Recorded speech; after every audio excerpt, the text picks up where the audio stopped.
Change shouldn't destroy a family.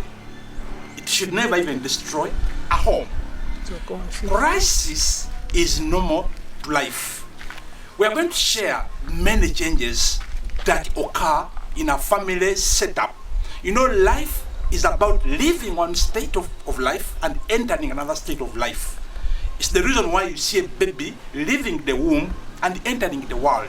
In between the time he leaves the womb and he enters the world, there is a crisis.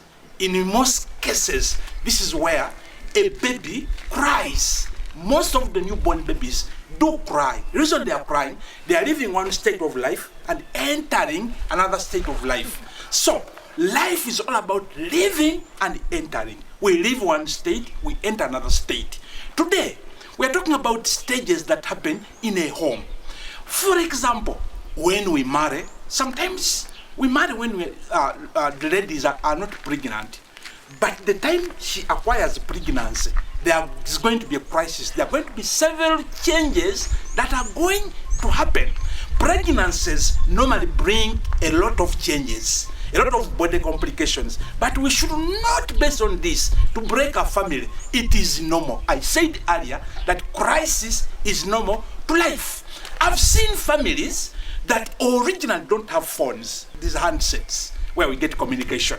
But sometimes when we acquire them, they cause a crisis. I see somebody checking somebody's phone without the notice of the other person. That means there's going to be a crisis in that home. A phone should not break a family. Please, let us be as transparent as possible with those gadgets. They shouldn't destroy a home. Sometimes we start families when we are tenants, we are renting. Sometimes we are renting small rooms, 1, 2, 3 rooms. But as time goes by, the Lord helps us to become landlords, to own mansions. If you're not careful, this can cause a crisis in a family, in a home. Of course, you have so many bedrooms, yes. Someone can sleep in another room, someone can sleep in another room. Remember, the Bible says marriage is honorable and the marriage bed is undefiled. The Bible talks about a bed, which means it's one bed. So this crisis should not come in by you people separating bedrooms because you have acquired a mansion. Please, that change should not break a family. We begin at times when we don't have children, we are childless.